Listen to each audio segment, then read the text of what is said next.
What most people misunderstand about an empath is that their breaking point is never sudden. It's not a dramatic explosion or a single moment of weakness. It's a slow, almost invisible accumulation layer by layer, experience by experience, where emotional weight builds quietly beneath the surface. An empath doesn't react the way most people expect. When they're hurt, they don't immediately retaliate. They analyze, they rationalize, they try to understand. If someone disrespects them, they don't jump to conclusions, they look for context. Maybe they're going through something. If someone withdraws or becomes cold, the empath doesn't mirror that behavior, they lean in further. Maybe they need more support. This is where the process begins. Because what looks like patience from the outside is often internal negotiation. The empath is constantly balancing what they feel with what they believe others deserve. They override their own emotional signals in favor of preserving connection. And over time, this creates a dangerous pattern. They begin to normalize what should have been unacceptable from the start. Every time a boundary is crossed and not enforced, something subtle shifts. Not externally, but internally. The empath registers it. They feel it deeply. But instead of acting on it, they store it. They tell themselves it's not worth the conflict. They convince themselves that understanding is more important than reaction.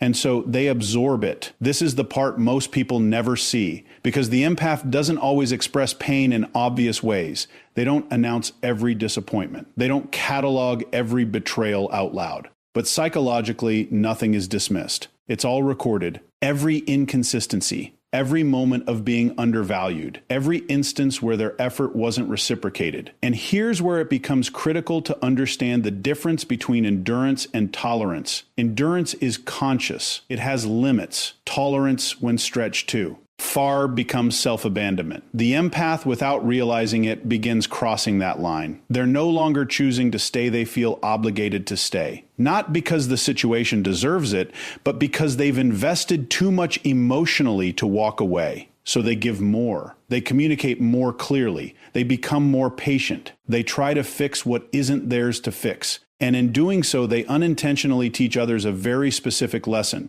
That access to them has no real consequences, that their forgiveness is predictable, that their presence is guaranteed. This is how the imbalance forms. Because while the empath is increasing their effort, the other person often decreases theirs. Not always out of malice, but out of adaptation. Human behavior follows patterns of reinforcement. When there's no resistance, no boundary, no loss, behavior doesn't correct itself. It escalates or becomes careless. And still, the empath stays. Not because they're weak, but because they're wired for depth. They don't connect halfway. They don't invest casually. When they choose someone, they commit psychologically, emotionally, and often even morally. Walking away doesn't feel like a simple decision, it feels like abandoning something meaningful. But here's the paradox. The more they ignore their internal signals, the louder those signals become. What was once a quiet discomfort turns into emotional fatigue. What was once patience turns into depletion. And what was once hope slowly transforms into something else, something much more dangerous: clarity. Because eventually, the empath reaches a point where the pattern becomes undeniable. Not through one event, but through repetition. They start to see that it wasn't just a bad day, or a misunderstanding, or a temporary phase. It was a consistent dynamic. And once that realization begins to form, everything they've been holding in doesn't disappear, it organizes. It aligns, it makes sense all at once. This is why their breaking point feels sudden to everyone else. Because while others were only paying attention to the present moment, the empath was carrying the entire history. So when they finally pull back, when they finally go silent, when they finally stop explaining, it's not an overreaction. It's the conclusion of a process that's been unfolding for a long time. And by the time you see the reaction, the decision has already been made internally. Because an empath doesn't break when they're hurt. They break when they realize the hurt was never going to stop. And once that realization settles in, there is no going back to who they used to be. There is a moment in the empath's journey that changes everything, but it rarely looks dramatic from the outside. It doesn't come with a warning, and it doesn't always come with conflict. In fact, it often happens in silence during a normal day, in a normal interaction when something internal finally aligns in a way that cannot be reversed. It's not that the empath suddenly becomes someone new. It's that they finally stop misinterpreting what has been happening all along. Up until this point, the empath has been operating under a kind of internal assumption that people are generally good, that effort will eventually be reciprocated, and that if they just communicate clearly enough, things will improve. This belief system is powerful because it's rooted in their nature. They don't want to see people as disposable. They don't want to reduce relationships to transactions. So they give meaning to behavior that objectively doesn't deserve it. They reinterpret inconsistency as complexity. They label emotional neglect as stress. They frame distance as temporary. And in doing so, they delay a truth their nervous system has already been registering for a long time. But the human mind has a threshold for contradiction. You can only hold so many opposing realities before something has to resolve. And for the empath, that resolution doesn't come through argument. It comes through perception. There is a shift where they stop asking, why is this happening? And start asking, why am I still explaining this to myself? That question is the beginning of the awakening. Because once an empath begins to observe without justifying, the emotional fog starts to clear. Patterns that were once emotionally softened become structurally visible. The inconsistency is no longer random, it's consistent. The effort imbalance is no longer accidental, it's repeated. The emotional confusion they once felt starts to look less like complexity and more like design. And this is where the internal fracture happens, not between them and others, but between their perception and reality. They begin to see that they were not just participating in a relationship. They were managing it, holding it together, compensating for gaps they didn't create, filling emotional spaces that someone else refused to occupy. And the most uncomfortable realization is not that they were hurt, it's that they were needed more than they were valued. This is the moment clarity begins to form, but clarity is not immediately comfortable. It doesn't feel empowering at first. It feels disorienting. Because clarity removes the emotional justification that made endurance possible. It takes away the stories that kept them loyal. It dismantles the internal narrative that said, this will get better if I just try harder. And without those stories, the empath is left with something raw. Truth without emotional cushioning. That's why this awakening often feels like emotional distance before it feels like strength. They start to withdraw internally long before they withdraw externally. Conversations that once felt engaging start to feel repetitive. Effort that once felt meaningful starts to feel one-sided. And most importantly, the emotional urgency they used to feel begins to disappear. But what's really happening is not detachment from others, it's reconnection with internal perception. For the first time, they are no longer reacting to potential. They are responding to reality. And reality has a very different emotional weight. There is also a subtle but powerful psychological shift that happens here. The empath stops trying to be understood by people who have repeatedly shown they are not willing to understand. This is not bitterness. It is efficiency. Emotional energy is no longer wasted on explanations that lead nowhere. The need to be validated by the same source that caused confusion begins to dissolve. This is where the empath becomes dangerous in a psychological sense, not to others, but to old dynamics. Because once someone stops over-explaining, over-giving, and over-adjusting, the entire structure of the relationship changes.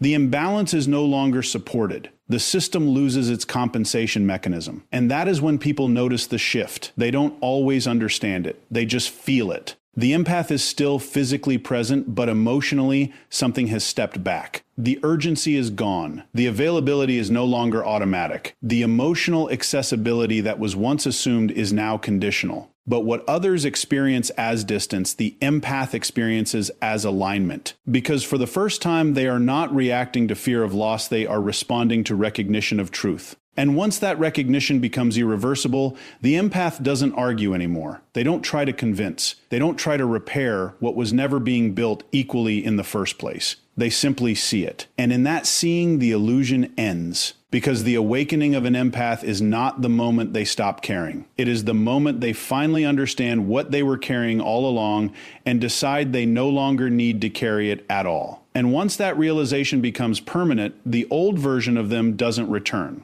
When an empath finally detaches, most people misread it completely. They assume something has gone wrong. They think the empath has become cold, distant, or even emotionally unavailable in a negative sense. But what's actually happening is far more precise than that. It's not emotional shutdown, it is emotional reorganization. For a long time, the empath operates in a high engagement emotional state. They are tuned in, responsive, aware of subtle shifts in tone, behavior, and energy. They don't just hear what people say, they interpret what is behind it. That level of perception creates depth and connection, but it also creates vulnerability in environments where that depth is not reciprocated. Because when you are consistently emotionally open in a one-sided dynamic, something begins to happen internally. Your system starts overcompensating. You begin to fill gaps in communication. You begin to anticipate needs that are never expressed. You begin to maintain emotional continuity for both people in the interaction. And over time, that becomes exhausting in a way that is not immediately visible from the outside. What looks like care is actually sustained cognitive and emotional load. So when the empath reaches their limit, the shift is not loud. It's not reactive. It's not emotional chaos. It is the opposite. It is silence, but not empty silence, structured silence, conscious silence, the kind of silence that comes from a mind that has already processed more than it is willing to continue expressing. And this is where people become confused, because they are used to a version of the empath who explains, who clarifies, who softens tension, who tries to repair misunderstandings before they escalate. That version of the empath is relationally active. But once detachment begins, that entire behavioral system goes offline. Not because the empath is no longer capable of empathy, but because empathy is no longer being offered without structure. This is a critical distinction. Emotional detachment in an empath is not the absence of feeling. It is the removal of automatic emotional access. It is the shift from open-loop emotional processing to closed-loop evaluation. In simple terms, they stop reacting in real time to emotional stimuli that previously pulled them into over-involvement. And when that happens, something very noticeable emerges: calmness. But it's not the calmness of peace, it's the calmness of clarity. They are no longer internally negotiating every interaction. They are no longer translating confusion into patience. They are no longer absorbing emotional inconsistency and trying to stabilize it internally. That work stops. And when that internal work stops, their external presence changes dramatically. They become more deliberate with their words. They no longer rush to fill silence. They no longer over-explain their boundaries. They no longer feel compelled to rescue conversations from discomfort. And to those who were used to their constant emotional engagement, this feels like loss. But from the empath's perspective, it is restoration. Because for the first time, their emotional energy is no longer being spent in real time on managing other people's internal states. It is being redirected inward, into observation, into evaluation, into self-regulation without external interference. And here's what most people miss. Detachment is not withdrawal from connection. It is withdrawal from imbalance. An empath does not stop caring. They stop overcorrecting for emotional irresponsibility in others. They stop translating inconsistency into potential. They stop confusing intensity with intimacy. And once that stops, relationships that depended on emotional overfunctioning begin to destabilize. That destabilization is what others feel as distance. But in reality, nothing has been removed that shouldn't have been questioned in the first place. What has changed is that the empath is no longer compensating for emotional gaps that were never theirs to fill. This is where emotional power begins to emerge, not in dominance, not in control, but in restraint. Because restraint is what most people cannot sustain when they are emotionally triggered.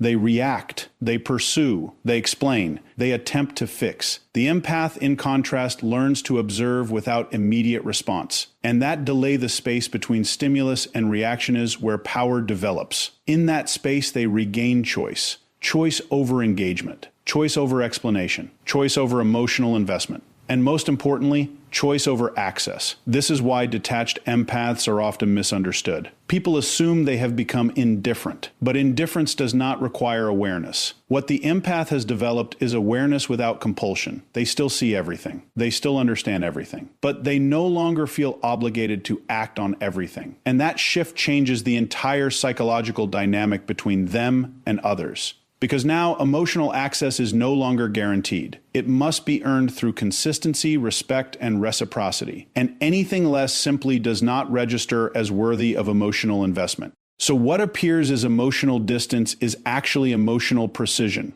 And once an empath reaches this stage, they are no longer driven by the fear of losing people. They are guided by the awareness of what it costs to keep them. And in that realization, silence is no longer a reaction. It becomes a decision. And that decision quietly ends every dynamic that was built on emotional imbalance without a single argument ever needing to happen. What follows after emotional detachment is often misunderstood as the end of the empath's story, but in reality, it's the beginning of something far more stable and intentional. Because once an empath has seen through patterns, withdrawn from imbalance, they can begin to heal and restore balance to themselves, and stopped overextending their emotional system. Something important starts to emerge underneath all of that experience: structure. Not emotional reactivity, not survival-based connection, but structure. And that structure is what we call boundaries, but not in the way people usually think about them. Most people treat boundaries as lines drawn in moments of frustration. The empath learned something different. They learned that boundaries are not reactions to harm. They are prevention systems designed to eliminate repetition of harm in the first place. This is a fundamental shift in psychology. Before this stage, the empath operates in a relational model built on adaptability. They adjust, they accommodate, they interpret, they soften. They are constantly calibrating themselves to maintain connection. But once they've gone through enough cycles of emotional imbalance, something inside them stops negotiating and starts filtering. And filtering is very different from accommodating. Filtering means the empath is no longer asking, "How do I make this work?" They are asking, "Does this deserve access to me at all?" That question alone changes everything. Because now every interaction is no longer emotionally immersive by default. It is evaluated, not through judgment, but through recognition. The empath begins to notice patterns faster. Inconsistency is no longer something they try to resolve, it is something they identify early and step away from before emotional investment deepens. This is where self-respect stops being an idea and becomes behavior. And behavior is what defines transformation, not intention. They no longer override discomfort just to preserve connection. They no longer delay their own needs in hopes that others will eventually notice them. They no longer stay in environments where clarity has to be constantly demanded instead of naturally given. And what's important to understand here is that this is not emotional withdrawal. It is emotional refinement, because the empath does not lose their capacity for connection. They refine where that capacity is directed. They become more precise with access. Their time is no longer freely distributed to confusion. Their attention is no longer automatically extended to inconsistency. Their emotional presence is no longer available as a default setting. It becomes conditional, not in a transactional sense, but in a respectful one. And that's where something interesting happens socially. People who were used to the empath's overfunctioning begin to experience absence where presence used to be. But what they often interpret as rejection is actually the removal of compensation.